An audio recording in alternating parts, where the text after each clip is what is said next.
Get in the know. Non-stop Vikings talk. It's Purple Daily on Score North and ScoreNorth.com. Purple Daily, presented by Surly Brewing Company. You know him, AJ. Judd Zogad from Score North. It used to be the ESPN 1500. Jugs Orbeck. I know Jugs. Yeah, what? Judd What about it? Judd Zogad and Phil Mackey, they got the show. Oh, my gosh. You gotta be. No way. Gotta be. No way. He's just cut off. He's not there anymore? No way. Sound like it. You're lying. Bruce, how you going to let him say all that and not get to his question, Well, we're Bruce? going to learn about Jugs Mackey and Phil Warback. Well, AJ, please tell us because you know those guys. Yeah. You know Of Jugs. course, yeah, but he wanted to talk something about how the local reporters do something. Is that what he's doing? They're homers? Is that what it... Welcome into Purple Daily. Oh, God. My name is Phil Warbeck, and that's Jugs Mackey over there. What's Produced up? by Declan Goff. Jugs here. I'm just Declan. Shockingly, of all the names, Declan was not mentioned, but I can't imagine what they would have butchered it for Declan.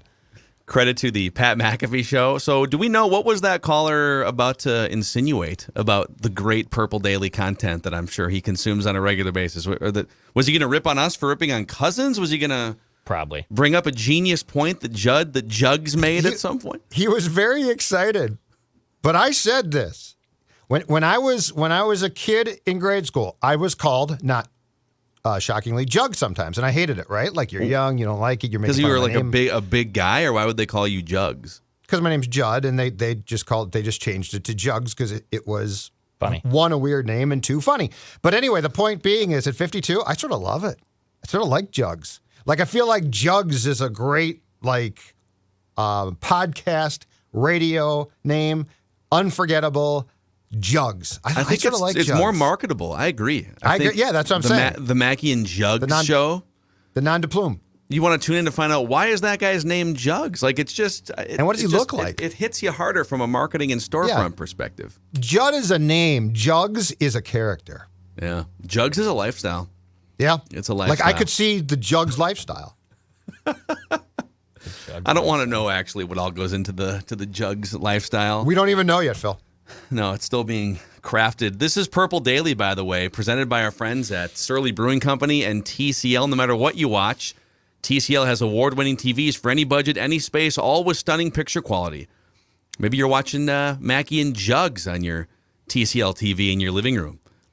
Maybe you're watching Phil Warbeck spew wolf's takes on flagrant howls on the Score North YouTube channel.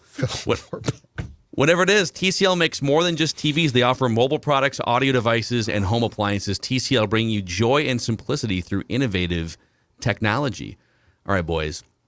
Today is a great day because it signifies the first week of Vikings training camp, for one. So we've made it here. We've made it through the off-season doldrums. We're going to get not actual football. It's going to be guys in shorts and shells kind of going through half-paced play calls, but they're out there and they're working on stuff. And Jugs will be out there. Yeah, Jugs going to be all over it. Yes. But the other reason why today is a great day is because Jugs is bringing you 10 under-the-radar players to watch at Vikings training camp. Now, for a little backstory here, we kind of debated this, and maybe we're wrong on this, but for years and years, going back, I think 9 or 10 years ago, actually, I think Adam Thielen's rookie year was the first year. It was like 2013 or something. We launched the Mr. Mankato competition when training camp was still being held down in Mankato, Minnesota. And it was to crown underachieving players or under-the-radar players who overachieve at Vikings camp. And the initial parameters were third-round draft picks or later, undrafted players that we all sort of consensus said, okay, this is an under-the-radar player that is going to be popular among the fans watching these practices. We've kind of scrapped the whole Mr. Mankato thing as like an official segment or part of our show because they don't practice in Mankato anymore. I think a lot of people that are new to our show the last couple of years are like, what is Mr. Mankato? They don't really understand what it is because they practice in Egan. And so, I don't know, you guys chime in here too, but this is going to be our sort of modified Mr. Mankato. These are 10 under-the-radar players that originally would probably be Mr. Mankato contestants. Yes. But it's just going to be Judd's top 10 list of under-the-radar players to watch. Jugs, I'm sorry. Jugs, please. Please get the name Are right. we officially like laying Mr. Mankato to rest, or how would you classify this? We're going to see how the public reacts and then go from there. If there's outrage, we'll redub it. If there's not, then it's basically. I feel like in transitioning from what we did on the old show to this, though, that you're right. Like a lot of people who have found us are like, they're not in Mankato now. Yeah, and even like I just feel like no one really cared last year, and I don't know if it was because of the pandemic and stuff, but so let us know if you're devastated that we're not doing an official Mr. Mankato thing. Then let us know, and we'll figure it out or not. If your life has changed because Phil and Jugs aren't doing this, we'll come back to it. All right, so I picked out now just to set the parameters here, just to be very clear. All right, I picked out 10 players. This is not comprehensive. So if you're like, where's this guy? Where's that guy? I tried to pick out different positions. I tried to give as much credit as possible to the 2021 draft class, which was largely unexplored by the previous regime.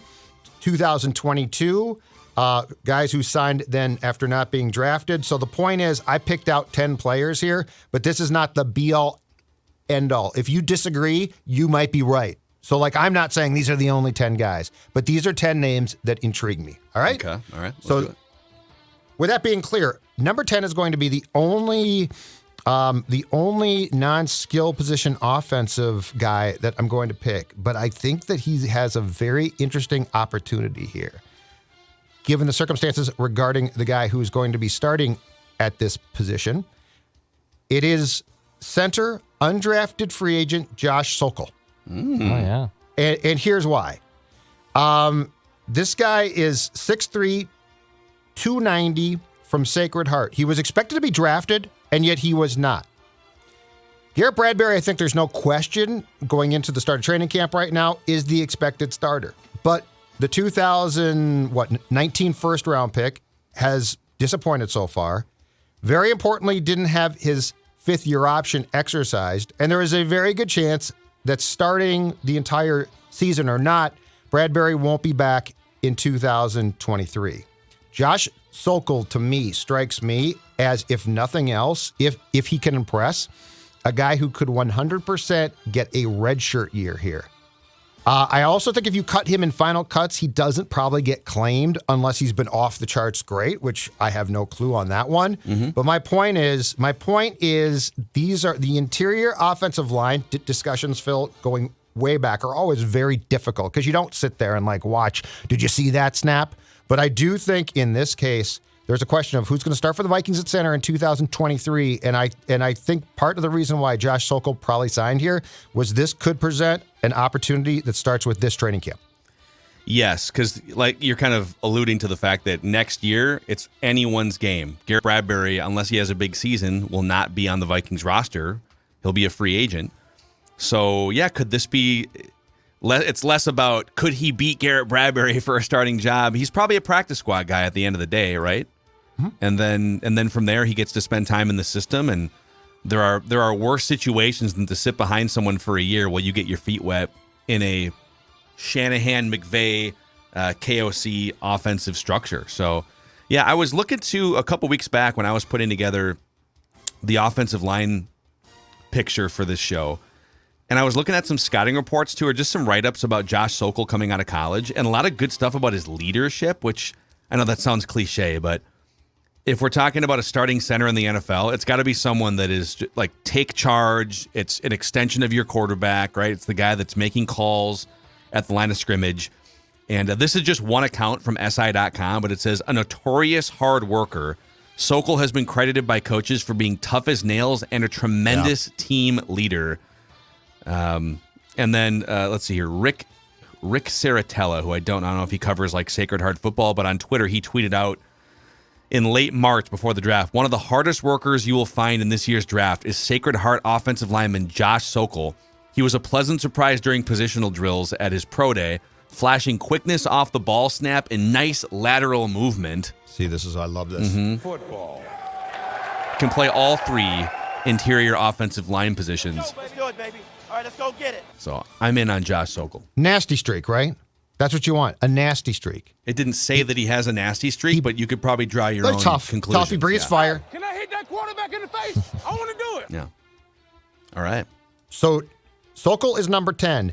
Number 9, another guy who was not drafted and was signed after the 2022 draft by the Vikings. And this is going to be a theme throughout this top 10 because Jefferson has the top receiver spot locked up. Thielen is 2. We think Osborne is going to be 3. That's probably a safe bet. But after that, this team is going to, in my opinion, no question, do a thorough vetting of players at this position. And there's going to be opportunity here. In fact, if this coaching staff keeps an extra player at a position and takes away from another one, I'm not going to be surprised at all if it is wide receiver. And that's why number 9 on my list is Phil Mackey's guy, Thomas Hennigan, Appalachian State. Okay? 242 catches for 3,124 yards and 23 touchdowns in 5 years. Can return kicks as well. This sounds to me like a guy who very well could get a chance to make an impression. Another potential practice squad guy, but you know what? That's absolutely fine. The return kicks thing, which this team is trying to find guys that can return. Now they've got Kane as their return man for kicks, so the position might be taken. But the point is, I think this team punt returns is wide open.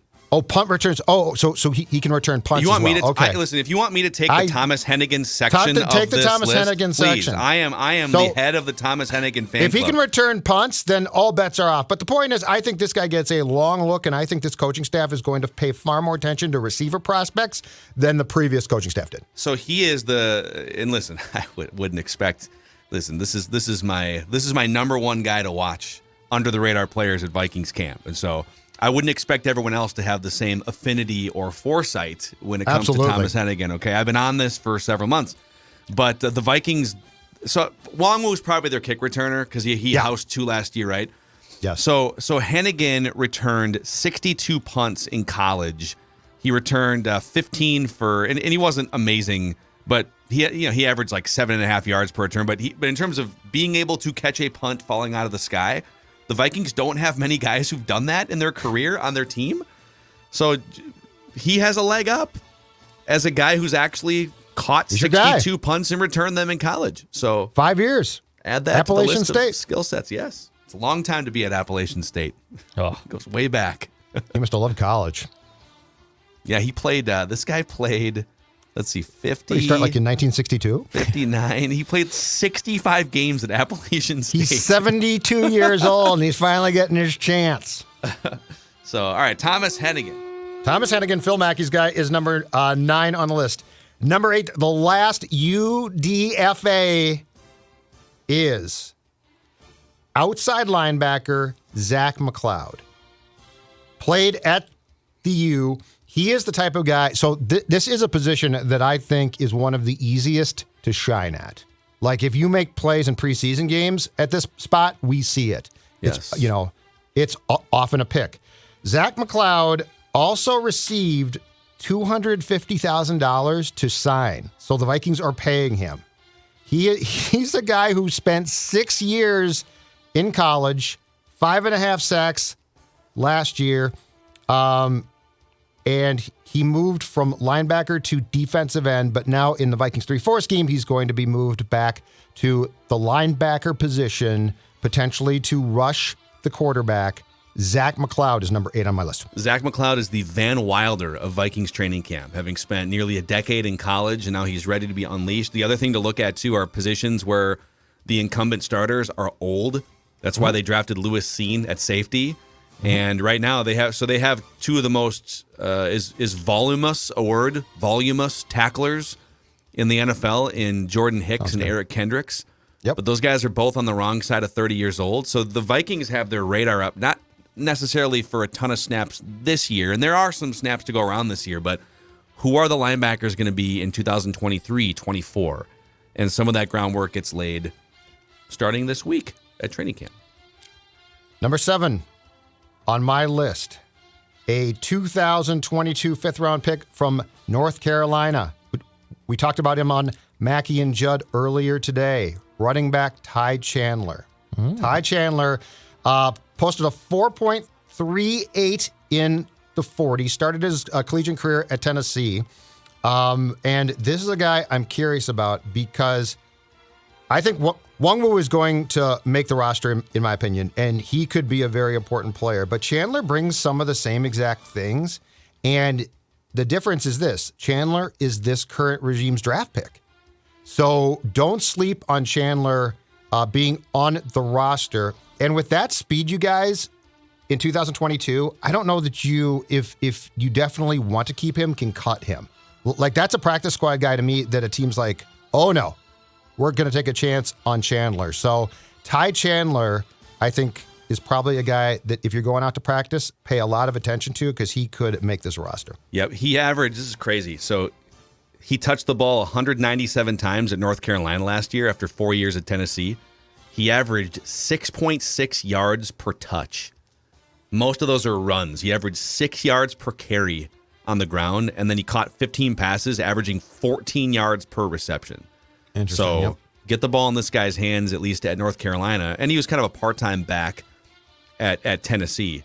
But yeah, very intriguing. And a guy that I don't think this is a guy that you're going to just try and sneak on the practice squad. I feel like he's making the team. Yes. So what happens? And we kind of talked about that on Mackey and Judd's statements, like you said. But if he's on the team and Wongwu's on the team, maybe there's an Alexander Madison trade at some point. But it's nice to have some options here behind Dalvin Cook, who always misses a few games because of injury. Yes. And his contract starts to get weird in like 2023. So you might have to make a tough decision there at some point. I love the thought, too, of the speed. Like this is the type of thing that we didn't see, right? Like packages for guys like this, where they don't get a ton of touches or carries, but you say, we have to come up with a package for you that's going to cause defenses nightmares. Yeah. And I felt like previously it was, well, if you're a running back, we're going to give you the ball and you're going to go up the gap and that's what it's going to be like. And it's like, no, that's what you do with Dalvin. I get that. But you've got guys now with phenomenal speed. Find a way to get the football in their hands. I'll say it, in space. You want it in space. And when you get football in their hands in space, you can make something happen. Like last year, you draft a guy who runs a 4.2 or a 4.3 40-yard dash. He houses 2 kick returns, but then you start to look at who actually got the ball and who got targets on the team last year, or who got handoffs. And, I'm just going to find this real quick. I think Wongwu touched the ball maybe, was it 8 times outside of kick returns? He had 13 carries, 5 targets in the passing game. So he had 18 attempted targets, which is basically 1 per game last year. Mm-hmm. CJ Ham had 25. I know that Tyler Conklin ultimately was a starting tight end, but not the most explosive guy. But they found a way to make him the 3rd most targeted player offensively with 87 targets last year. Yep. And even Alexander Madison, who I get, he steps in and he takes over as the starter for Dalvin Cook. So I'm not saying these guys have to have 0, but when Madison gets 39 and CJ Ham gets 18 targets over here and D.D. Westbrook, like, you got a guy who runs a 4.2.5 40 here. Let's get creative and find a way to, I don't know, 2 or 3 times a game make something happen for him. And maybe KOC will I hope he does. I hope he does. All right. So number 6 on my list is 2021 3rd-round pick, moved from defensive end again to a guy who's going to stand up to rush the passer. Outside linebacker now, Patrick Jones from Pitt. So Patrick Jones is a guy that I was told a few times during the offseason camps last year. Really impressed. Was really good. 6'4", 264, which is almost identical height and weight to what Hunter is. He played in 9 games, was in on 7 tackles. But here's where this gets extremely intriguing, you guys. The Vikings are going to have to, so you cannot assume, nor should you, that Hunter and certainly Zadarius Smith coming off a back injury are going to be healthy the entire season, right? So there is going to be really interesting and good, and I think spirited competition for the jobs behind them, because at some point in time, I would guess that at least one of them is going to have to be replaced for a game or 2 games or 5 games. I don't know. Patrick Jones is a guy that I thought was going to get more of an opportunity in 2021. He did not. I think athletically, though, what he can bring is going to be interesting to watch. And my guess is that a guy like Donatel will look at Patrick Jones and say, if we can maximize him in year 2, this is a guy that can get to the quarterback. Yeah. Another guy, like you said, another guy that we just don't really know. He hasn't really gotten a chance to. So we'll see. So we're at the halfway point here. Josh Sokol, Thomas Hennigan, Zach McCloud, Ty Chandler, Patrick Jones. So let's say hello to our friends at halftime here of Judd's top 10 players, under the radar players to keep an eye on. Our friends at Equity Partners. They are not really under the radar. They are helping people with the house selling process in a number of different ways. First of all, when you partner with Equity Partners, you get to take advantage of their We Have program, which means they will partner with you to fix up your home before you put it on the market. Simple fixes to total remodels, helping you get the most value out of your home. And then, this might be the biggest benefit, you can move before you sell. So no dealing with the contingencies and any of the logistical nightmares. You can put offers in on your next home, non-contingent on the sale of yours. Learn more at equitypartnersmn.com. equitypartnersmn.com. All right, tell the audience how the summer of Surly is going here for you, Judd Zolgad. Oh, man. It was a great weekend. Aggressive on Friday, aggressive on Saturday. Why? Because it is, as Phil just said, and as Dex just agreed on, it is the summer of Surly, which has been fantastic. Now, I'm not sure about you, Dex, but for me, Logic Bomb. Yep. Some Supremes. Oh, the Supreme Variety Pack. Furious. Yes, I saw that. I couldn't resist. Talk to me, Goose. It was. Summer might be over for football fans with training camp starting, but I'm going to tell you right now, when it comes to the summer of Surly, summer's just starting.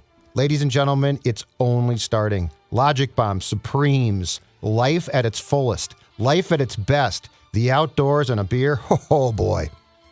Let's go, baby. Let's do it, baby. All right, let's go get it. All right, number 5, under the radar players to keep an eye on here. Yes, and to be clear here as well, I am instituting the Mr. Mankato rules. So if you are not hearing first and second round picks, the rule was always it started with third round picks or later. So I'm keeping that. So glad you I'm not that. going to include first. Where's or Lewis seen? Second round. Yeah, he's not under the radar. And you're going to notice him. Exactly right. Exactly Booth, right. not under the radar. Yeah, correct. Thank you very much. Number 5. Number 5 is 4th round pick, Missouri cornerback, Caleb Evans. All right. He seems like a long shot to provide challenges, but this is another position at which the Vikings, I think, sort of in a sneaky way, are going to have to take a long look at guys. Like Peterson's probably, I would guess, in his last year here. I expect Dantzler to be good, but I mean, I'm not certain. So cornerback is a place where there is 1,000% room for development of players here. And so that's why I put a cornerback at 5, because, again, there's going to be an opportunity, especially in the 3 preseason games, and especially keep in mind, too, if O'Connell follows the McVay blueprint, which is to not play starters, there's going to be a lot of opportunity for guys like this to get a long look in preseason games, which, of course, is where, as fans, we see these guys the most. Yeah. I like it's really easy just to look at this year and guys like Caleb Evans, what's he going to do? Well, he might not play much this year outside of special teams, if at all. But like you said, this defense has a lot of dudes on the wrong side of 30, and Patrick Peterson is one of them. So who are your cornerbacks likely to be? And even like Chandon Sullivan's not that old, but he's probably just kind of a 1-year flyer guy. You didn't sign him to some lucrative 3 or 4 year contract. Yep. So who are the guys in the mix for 2023-24? I'm really high on Cam Dantzler. And let's say Andrew Booth is also going to be a starting cornerback at some point. But the rest of the cornerbacks, including your slot cornerback position, they're all kind of wide open beyond 2022. So you're looking for some guys that can come in, and I don't know that Evans is a pretty big guy, if I remember right. I don't think he's a slot candidate. He would be an outside cornerback candidate if I remember his measurables correct from. I think Booth is probably a slot guy, right? Could be. So could be. Opportunity knocks. As it does at number 4. As it does at the number 4 spot. And this is a third-round pick, 66th overall pick in this year's draft. And again, it goes back to, as Phil said earlier, the linebacker spot where players are aging out. Brian Asamoah, Oklahoma. Here's what intrigues me here, okay? Because I did some deep dives on this one. What intrigues me about Asamoah is this. He's only 6 feet, 220. But he can hit. And he's a guy who would probably be used at linebacker in the nickel. And what he does to me is he completely serves as what would be the poster child for what this team's philosophy is going to be at the linebacker spot. And I've been talking about this for a couple of months. They are literally going to employ guys at the spot who look like safeties and hit like them. And so I would not sleep at all on this guy actually getting playing time. And I think that he fits the mold of what we're going to see, which is not the big burly guy that's run stuffing. It's a guy who can cover. It's a guy who can hit. And it's a guy who can create situations and opportunities all over the field. Brian Asamoah also has one of my favorite scouting sentences from any of the NFL.com scouting reports a few months back. He is a see-ball, get-ball linebacker with an itchy, twitchy trigger and explosive pursuit speed. It's me at the Summer of Surly, actually. That's my Summer of Surly scouting report. You too? Yes, itchy and twitchy. Itchy, twitchy trigger and explosive pursuit speed. My first step is great. Yeah, your first step is very good. Fridge, first step. Yeah. Unbelievable. It's the second step for me, that's the problem. Yeah, well, I'm a little slow too. Football. Brian Asamoah, number 3 or 4. Now we're down to the top 3. Number 3 on my list is a borderline candidate, but in my opinion, he qualifies because, again, he is a receiver who's going to be in the battle for because I think the 4th guy could get playing time, and I think it could be significant.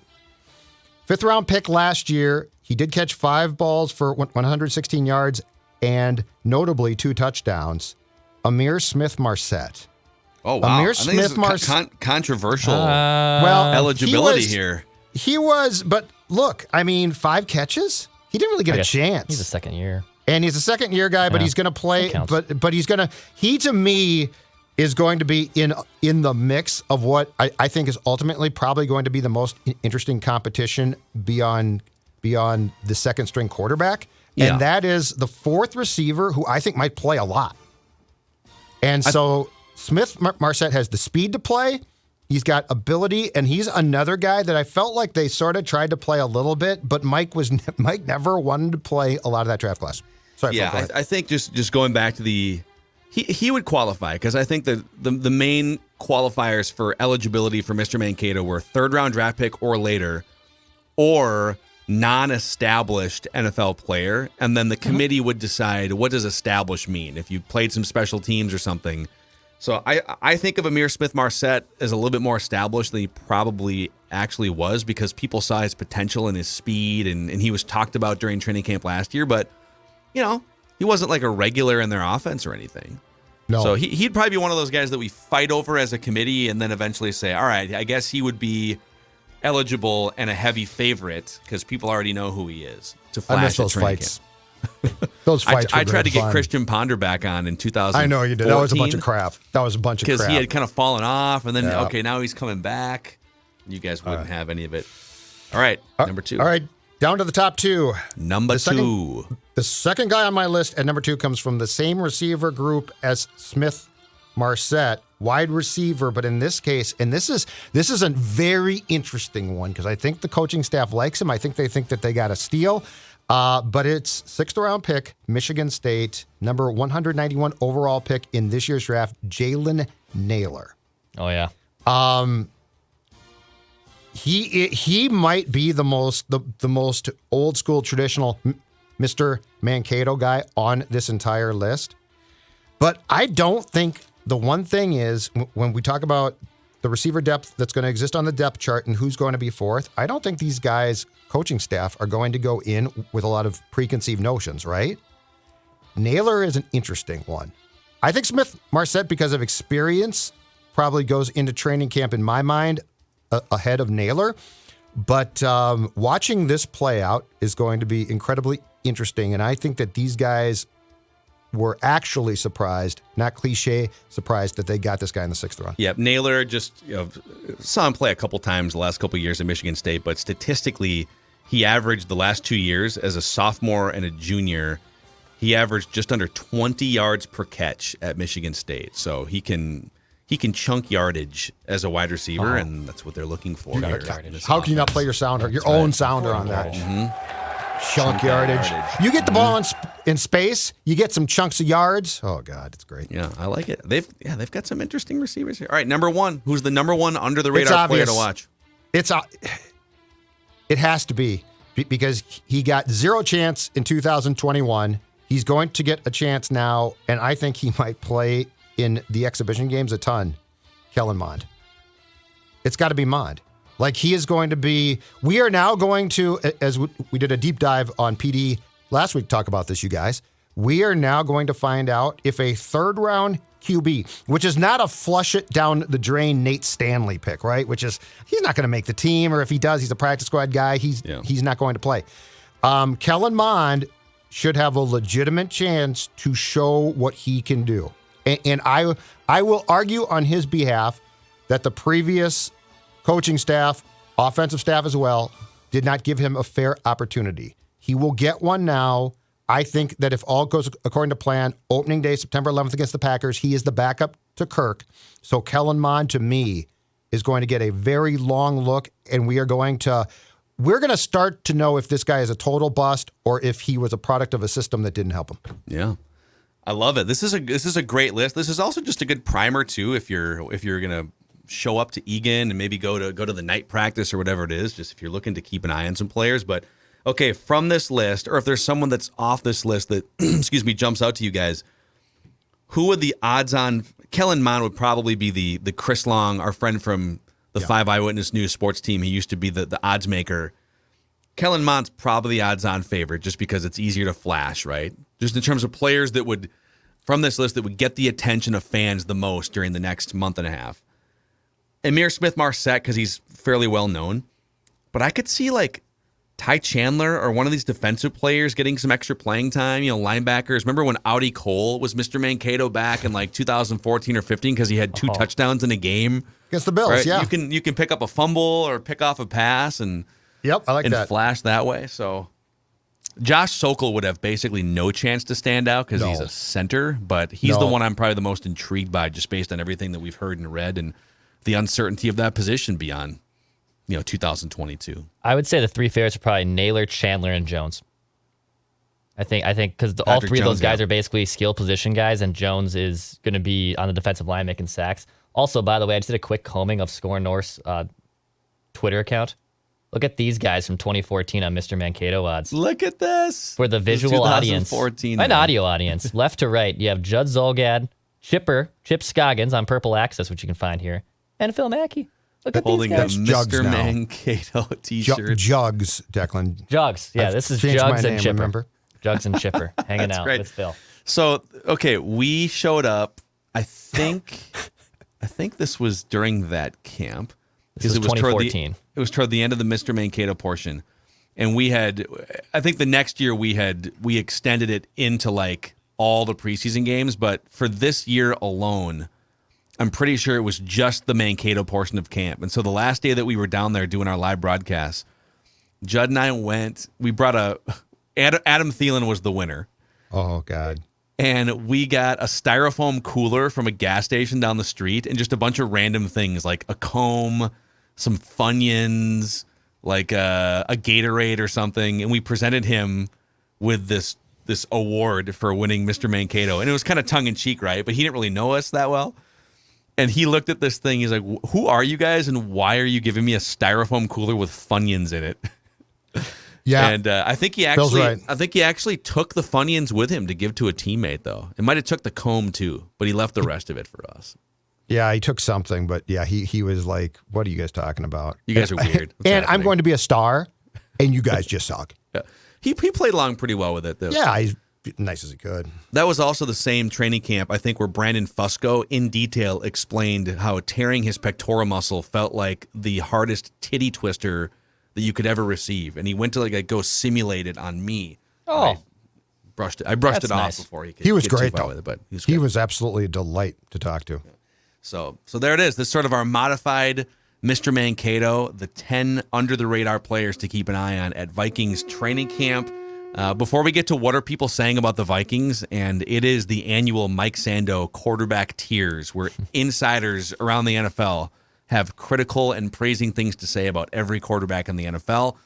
Judd, let's tell the audience, we're almost a year into your weight loss journey here. Yes. And you're showing up to camp in shape for the first time in a long time.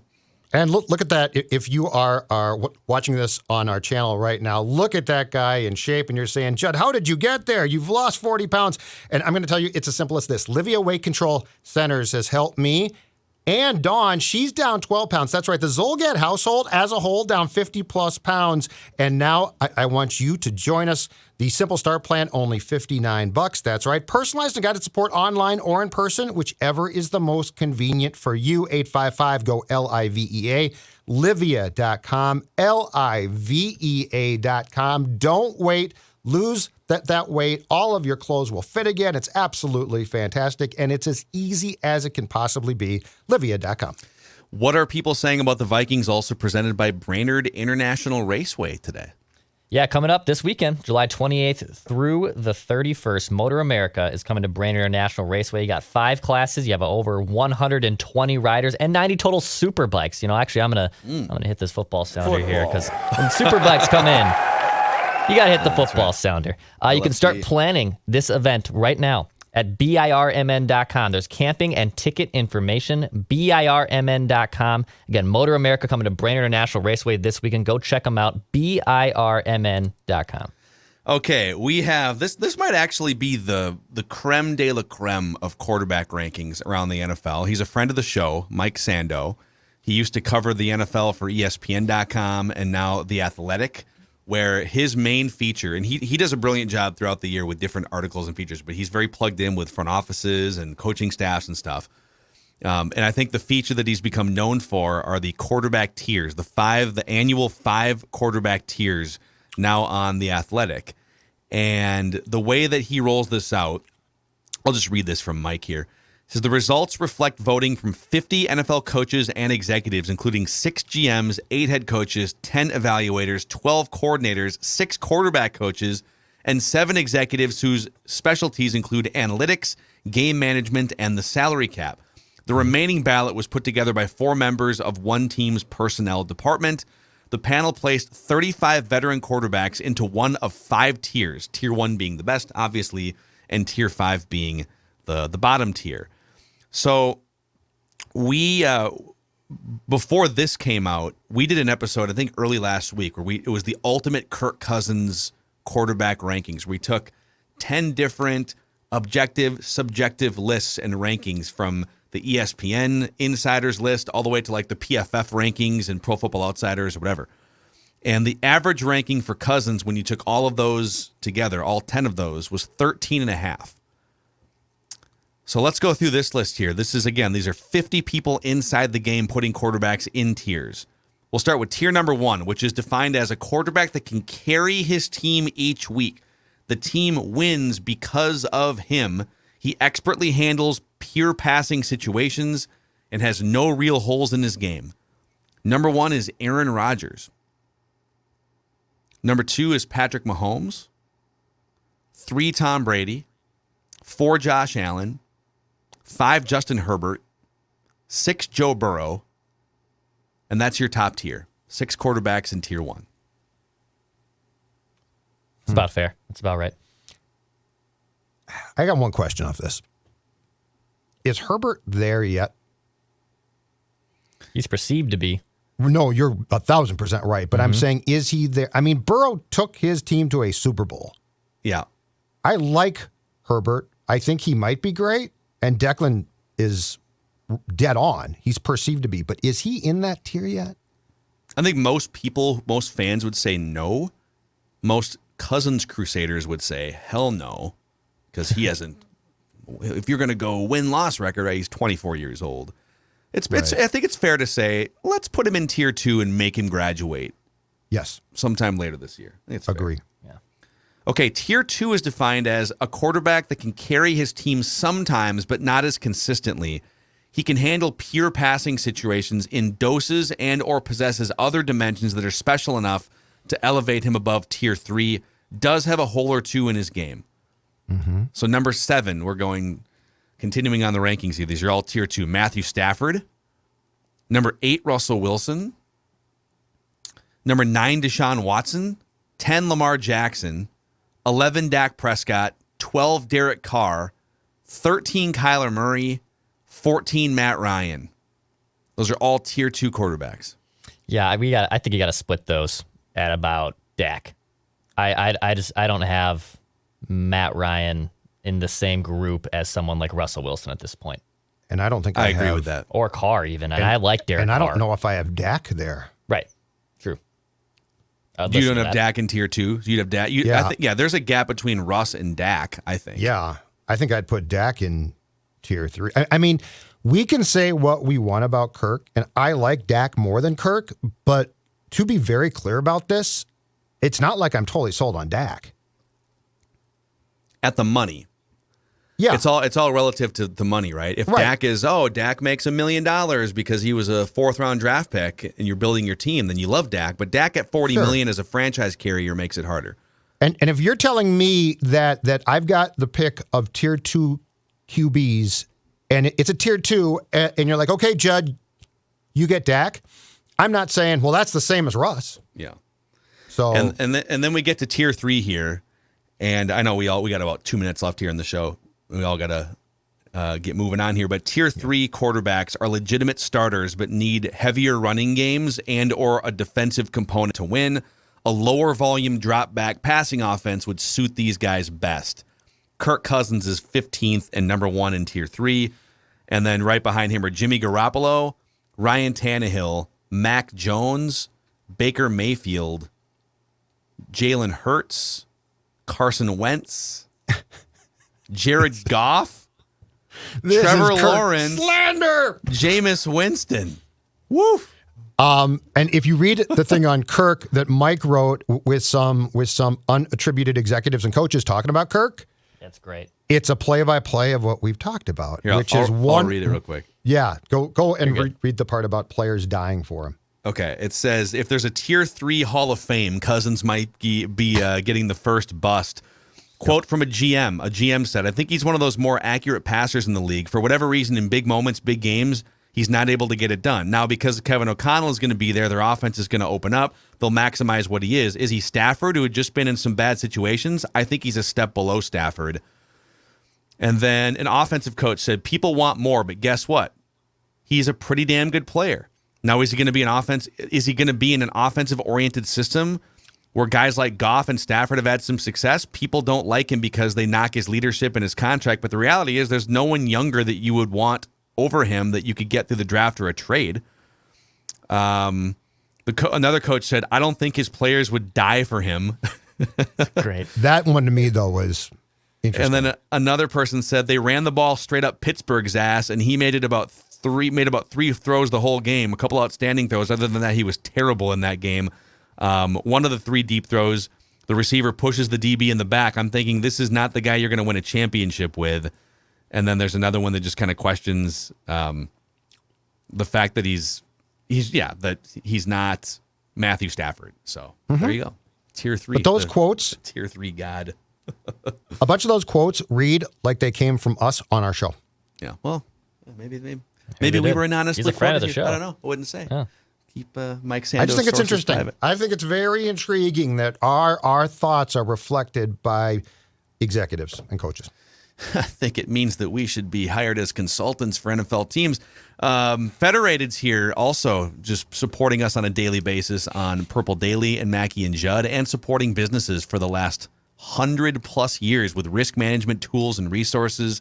Federated's all about maximizing your business's potential and success. Find out more how they can help you at federatedinsurance.com, where it's our business to protect yours. There it is. That's what are people saying about the Vikings. and Judd's top 10 under the radar players to keep an eye on at training camp. Jugs top 10 for Jugs Mackey and Phil Warbeck and Declan, who should be offended that his name wasn't included in that Pat McAfee clip. It's okay. What was the guy going to say? If you're listening right now, tweet us. What were you going to say? Mm-hmm. Yeah, we need to know. We'll let you on our show so you can say it. Oh, yeah. I know it's equivalent audiences. See you guys tomorrow.